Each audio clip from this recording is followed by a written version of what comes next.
अस्सलाम वालेकुम viewers, welcome to my YouTube channel. आज हम डिस्कस करेंगे हार्मिशियन एंड यूनिटरी मैट्रिसेस को। सबसे पहले हम देखते हैं कि हार्मिशियन मैट्रिक्स क्या होते हैं और यूनिटरी मैट्रिसेस क्या होते हैं। A square matrix is said to be unitary if A asterisk is equal to A asterisk A is equal to I. यहाँ पे मैं आपको बता दूं कि यहाँ पे हमारे पास ए स्टेरिक क्या है। ए स्टेरिक जो है वो इक्वल है ए कॉन्जुगेट देन इसका ट्रांसपोज। ठीक है, अगर यानी कि कोई भी मैट्रिक्स हमारे पास एक ए दिया हुआ है ए, और वो और उसका अगर हम प्रोडक्ट लेते हैं किसके साथ, उसका कॉन्जुगेट लेके ट्रांसपोज लेके, और ये आइडेंटिटी इक्वल आ जाए, तो फिर हम कहेंगे कि जो ए मैट्रिक्स है वो क्या है, यूनिटरी मैट्रिक्स है। या इसको इससे भी आप लिंक कर सकते हैं। ठीक है, यानी कि जिस तरह हम क्या करते हैं, ए को इनवर्स से मल्टीप्लाई करते हैं तो वो आई की इक्वल आ जाता है। तो यहाँ से अगर आप इन दोनों को कंपेयर करते हैं तो ये चीज़ आ जाती है, यानी कि मैट्रिक्स तब भी यूनिटरी होगा अगर आपका ए स्टेरिक जो है वो इनवर्स के इक्वल हो। मतलब क्या है कि ए कॉन्जुगेट का transpose is equal to A inverse. ठीक हो गया। इसी तरह जो हर्मिशन है वो क्या होगा कि अगर आपका ए स्टेरिक जो ए के इक्वल आ जाए, इसका क्या मतलब है कि आप ए का कॉन्जुगेट लें फिर उसका ट्रांसपोज लें तो आंसर फिर से ए आ जाए, तो आपका जो मैट्रिक्स होगा वो क्या होगा, हर्मिशियन होगा। ये छोटी क्लासेस में आप पढ़ चुके हैं। ये एक मैट्रिक्स दिया हुआ है, मैं ज़रा इसको देख लेता हूँ। तो इसमें सबसे पहले मैं ए का कॉन्जुगेट लूँगा, तो यहाँ पे 1 आ जाएगा, आयोटा वाले चेंज होने हैं, 1 माइनस आयोटा आ जाएगा, ये प्लस का आयोटा बन जाएगा, ये -5, 2 plus iota and 1 plus iota, 2 minus iota and ये 3 के इक्वल आएगा। अब इसी का अगर मैं ट्रांसपोज लेता हूँ तो क्या बन जाएगा, ये बन जाएगा 1 minus iota, 1 minus iota, iota -5, 2 plus iota, 1 plus iota, 2 minus iota और 3। तो हम ये देख सकते हैं कि ये किसके इक्वल आ गया, ए के इक्वल आ गया। तो ये मैट्रिक्स हमारे पास क्या है, हार्मिशियन मैट्रिक्स है। अच्छा, नेक्स्ट हमारे पास एक रिजल्ट है कि अगर ए हमारे पास हार्मिशियन मैट्रिक्स है तो जो आइगन वैल्यू है ए की वो क्या होंगे, रियल नंबर्स होंगे, और आइगन वैल्यूज़ जो आइगन स्पेसेस बनाएंगे ना वो ऑर्थोगोनल होंगे। तो ये दो चीज़ें हैं, इनको हम प्रूव करेंगे कि अगर ए हमारे पास हार्मिशियन मैट्रिक्स है तो आइगन वैल्यूज़ भी रियल आएंगी और उनसे जो आइगन स्पेस बनाएंगे वो ऑर्थोगोनल होंगे। आइगन स्पेस बनाने का तरीका मैं पहले भी बता चुका हूँ, आज भी मैं दोबारा से करवा दूंगा। सपोज करते हैं ए हमारे पास एक मैट्रिक्स है 2 1 प्लस आयोटा 1 माइनस आयोटा 3। ठीक है, इसको आपने खुद ही चेक कर लेना है कि ये हर्मिशन है, ये हर्मिशन है, यकीनन आपने खुद भी चेक कर लेना है ये चीज़। ठीक है, मैं सबसे पहले इसके आइगन वैल्यूज़ लूँगा, तो आपको पता है वो होता है lambda I minus A mod is equal to 0 रखेंगे। तो यहाँ से जो है लैम्डा आई माइनस ए लिखते हैं, वो बन जाएगा lambda -2 -1 minus iota -1 plus iota lambda -3। ठीक है, इसे सॉल्व जब करेंगे ये बन जाएगा लैम्डा स्केयर। ओके, इन दोनों को मैं डायरेक्ट मल्टीप्लाई कर रहा हूँ, -5 लैम्डा +6 माइनस करके फिर हमारे पास ये आ जाते हैं -1 माइनस आयोटा, ये ज़रा खा रहा है जी किससे, -1 प्लस आयोटा से, इज इक्वल टू 0 लिखेंगे। अब ये वैसे लिखते लैम्डा स्क्वायर -5 लैम्डा +6 माइनस ये -1 माइनस आयोटा -1 प्लस आयोटा, ए माइनस बी ए प्लस बी, तो ये क्या होता है, पहले का स्क्वायर माइनस दूसरे का स्क्वायर, तो पहले का स्क्वायर 1 बनेगा और दूसरे का स्क्वायर आयोटा स्क्वायर बन जाएगा, जिसको हम सॉल्व करेंगे तो ये 2 बन जाएगा, और जब माइनस करेंगे तो ये बन जाएगा lambda square minus 5 lambda plus 4 is equal to 0। अब ये क्वाड्रेटिक इक्वेशन है, आप इसे सॉल्व करेंगे, मैं डायरेक्ट लिख रहा हूँ lambda is equal to 1 lambda is equal to 4। तो पहली बात हमारी सच होगी, जो हमने कहा था कि जो आइगन वैल्यूज़ हैं वो रियल नंबर्स होंगे। ठीक है, अब दूसरी बात पे आते हैं कि इससे जो आइगन स्पेसेस बनती हैं वो ऑर्थोगोनल होती हैं। तो आइगन स्पेस कैसे बनाते हैं ये हमें पता है। हम जो है इस जो हमने मैट्रिक्स बनाया है इसमें हम लैम्डा की वैल्यू 1 पुट करेंगे, फिर 4 पुट करेंगे, इससे हमारे पास जो है ना 2 आइगन स्पेसेस आ जाएंगी। ठीक है, तो देखते हैं कैसे करना है हमने। For lambda is equal to 1, अगर लैम्डा को हम जो है 1 ले लेते हैं तो ये मैट्रिक्स बन जाएगा मेरे पास -1, यहाँ पे मैं 1 पुट कर रहा हूँ, ये वैसे आएगा, ये वैसे आएगा, और ये -2 आएगा। फिर आइगन स्पेस के लिए हम क्या करते हैं, इसे x1 और x2 से मल्टीप्लाई कर देते हैं, तो ये क्या, इसको इक्वल करते हैं 0 0 के। ठीक है, तो यहाँ पे इसको मल्टीप्लाई करें, ये बन गया -x1। ओके, यहाँ से माइनस कॉमन ले लें, 1 plus iota x2 is equal to 0। इस तरह इसको जब मल्टीप्लाई करेंगे तो ये -1 plus iota x1 -2x2 is equal to 0। तो यहाँ पे आप क्या करें, लेट करें कि x2 को t के इक्वल। तो इक्वेशन नंबर 1 में x1 की वैल्यू आपके पास आ जाएगी 1 प्लस आयोटा t, और ये प्लस हो जाएगा उस साइड पे, और फिर माइनस, तो ये इसके साथ माइनस आ जाएगा। x2 की वैल्यू भी आपको पता है और x1 की वैल्यू भी आपको पता है। तो यहाँ पे हमारे पास जो आइगन स्पेस बनेगी उसको मैं v1 का नाम दूंगा। नहीं, पहले इसको ऐसे लिख देंगे, x2 वैल्यू, मेथड में पहले भी बता चुका हूँ कैसे आइगन स्पेस फाइंड करते हैं। x1 की आएगी -1 प्लस आयोटा इंटू टी, और ये आ जाएगी t। तो फिर इसमें से t कॉमन लेते हैं, तो ये बन जाएगा -1 प्लस आयोटा, और ये 1, और यहाँ से v1 जो है हमारे पास आ जाएगा -1 प्लस आयोटा 1। ठीक, तो ये हमारे पास v1 की वैल्यू। सेम जो है हम निकालेंगे वैल्यू किसकी,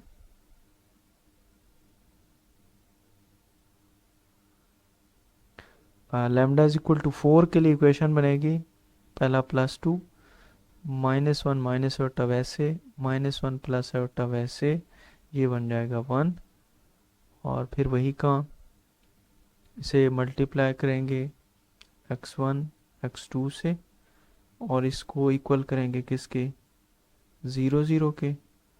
तो यहाँ से मल्टीप्लाई किया 2x1 माइनस, फिर से कॉमन ले रहा हूँ, 1 plus iota x2 is equal to 0। दूसरा -1 plus iota x1 plus x2 is equal to 0। तो यहाँ पे भी लेट कर लें x2 को, जो है फ़र्ज़ करें मैं s ले लेता हूँ, तो x1 की वैल्यू क्या आएगी हमारे पास, ओके यहाँ पे s है, उधर जाके +1 प्लस आयोटा बाय 2s। तो यहाँ से फिर वही काम, x1 x2 उसकी वैल्यू रिप्लेस करेंगे, 1 प्लस आयोटा बाय 2s, और ये है खाली s। इन दोनों में से अगर मैं s कॉमन ले लूँ तो 1 प्लस आयोटा बाय 2, और ये क्या आएगा 1। तो यहाँ से मेरे पास v2 क्या आ गया, 1 प्लस आयोटा बाय 2, और ये 1। अब थोड़ा सा काम इसमें रह गया है जो हमने करना है, हमने ये शो करना है कि जो आइगन स्पेसेस हमने बनाए हैं वो ऑर्थोगोनल हैं, यानी कि जो हमारे पास ये v1 है और v2 है, हमने ये साबित करना है कि ये ऑर्थोगोनल हैं।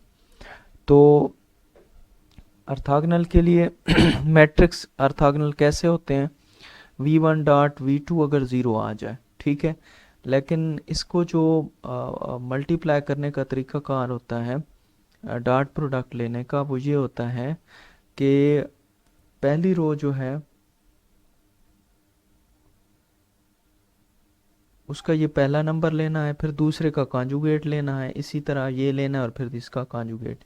यानी कि ये मेरे पास होगा माइनस, मैं अंदर मल्टीप्लाई कर रहा हूँ माइनस को, और इसके साथ आ जाएगा 1 + i/2 और इसका कॉन्जुगेट आ जाएगा, ठीक है। प्लस इसी तरह ये 1 आ जाएगा, और इसका असूलन तो कॉन्जुगेट आना चाहिए था, लेकिन ये 1 है तो इसका कॉन्जुगेट भी 1 ही होगा, तो इसको लिखने की ज़रूरत नहीं है।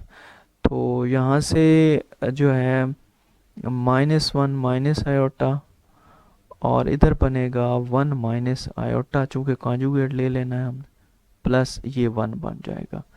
तो ये हमारे पास क्या बनेगा, ओके। तो इसको मल्टीप्लाई करेंगे तो माइनस, अगर यहाँ से मैं कॉमन ले लेता हूँ, 1 + आयोटा और ये 1 माइनस आयोटा बाय 2 + 1। ऊपर वालों को ये a + b - b वाला फार्मूला, तो ये ऊपर 2 बनेगा, नीचे 2 डिवाइड हो रहा है, +1 कैंसल आउट, -1 + 1 = 0। तो हमने ये देखा कि v1.v2 का आंसर 0 आ गया। इसका मतलब ये क्या है, ऑर्थोगोनल है। तो ये चीज़ें हम इजीली कह सकते हैं, और इससे हमें क्या पता चलता है, मतलब रिजल्ट्स हमारा मेन ये है कि अगर आपने एक मैट्रिक्स को चेक कर लिया है कि वो हार्मिशन है, तो फिर उसके जो आइगन वैल्यूज़ होंगे वो हमेशा रियल नंबर होंगे, और उसकी जो आइगन स्पेसेस होंगी वो हमेशा ऑर्थोगोनल होंगी। ये रिजल्ट्स आपने याद रखना है। एग्जांपल मैंने इसलिए दी है कि आपको इसकी समझ आ जाए। अच्छा, नेक्स्ट हमारे पास एक रिज़ल्ट है कि अगर ए जो है n×n मैट्रिक्स है कम्प्लेक्स एंट्रीज के साथ, यानी कि उसके अंदर आयोटा इन्वॉल्व है, तो हमारे पास ये जो रिजल्ट्स हैं ये इक्वल हैं। कौन सा, ए इज़ यूनिटरी, यानी कि ए यूनिटरी है। अगर ए यूनिटरी है तो फिर जो रो वेक्टर्स हैं ए के, ये पहला वेक्टर ये दूसरा वेक्टर्स है, ये ऑर्थोनॉर्मल सेट बनाते हैं सी एन के अंदर। सी एन मतलब कम्प्लेक्स नंबर है with n tuples with respect to the complex Euclidean inner product. तो यहाँ पे हमने ये साबित करना है कि अगर हमारे पास ए यूनिटरी है, ए यूनिटरी कब होगा, ए इज यूनिटरी, हमने अभी भी पढ़ा है कि अगर ए कॉन्जुगेट का ट्रांसपोज अगर ए इनवर्स के इक्वल आ जाए तो ए यूनिटरी होता है, ठीक है। तो अगर वो कहते हैं कि ए यूनिटरी है, तो फिर उसका जो ऑर्थोनॉर्मल सेट होगा, जो उसके रो वेक्टर्स होंगे वो ऑर्थोनॉर्मल सेट बनाएंगे। अब ऑर्थोनॉर्मल सेट का क्या मतलब है, ऑर्थो नॉर्मल में जो है सेट ऑफ वेक्टर्स ऐसे वेक्टर्स होते हैं जिनकी पहली बात है कि मैग्नीट्यूड, फर्ज करें R1 और R2 दो लिए तो इनकी मैग्नीट्यूड 1 की इक्वल होगी। दूसरा, इनका जो डॉट प्रोडक्ट है वो 0 के इक्वल होगा, यानी कि ये ऑर्थोगोनल भी होंगे। यानी कि ऑर्थोगोनल वाली जो कंडीशन होती है उसमें अगर इसका इजाफा करते हैं तो ये ऑर्थोनॉर्मल बन जाता है। तो ये चीज़ हम जो है इसका प्रूफ अगर कर देते हैं तो फिर हम कह सकते हैं कि ये क्या है, यूनिटरी है।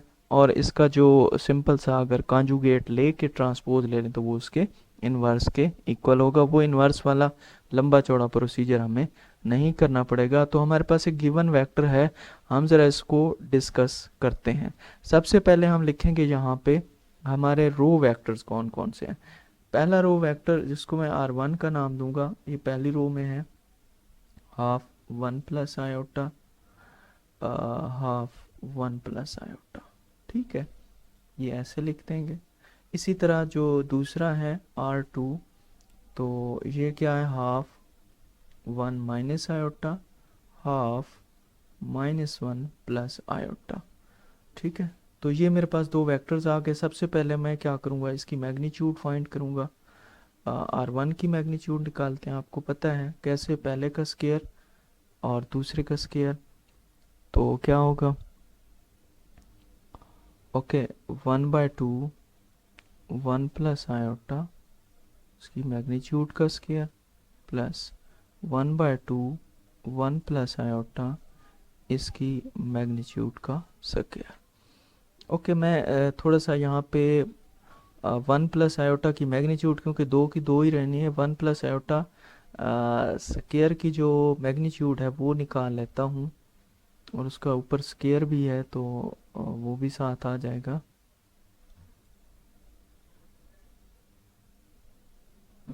तो ये मेरे पास क्या होगा, 1 स्क्वायर प्लस 1 स्क्वायर। ठीक है, तो आंसर क्या आएगा मेरे पास, ये 2 आ जाएगा। जब किधर जब स्क्वायर लेंगे तो 4 बन जाएगा। तो यानी कि अगर मैं चले 1/4 ही लिख देता हूँ, उसका स्क्वायर ले लेता हूँ 1 प्लस आयोटा, तो ये 1/4 into 2 which is equal to 1/2। इसका आंसर भी 1/2, इसका भी 1/2, तो 1/2 प्लस 1/2 ये इज इक्वल टू 1, और इसका जब स्क्वायर रूट लेंगे तब भी 1 आएगा। तो पहले की मैग्नीट्यूड जो है वो क्या आ गई, 1 आ गई। अब इसी तरह जो है हम R2 को देखते हैं, इसकी मैग्नीट्यूड सेम प्रोसीजर, पहले का स्केल ये इस तरह, प्लस दूसरा जो है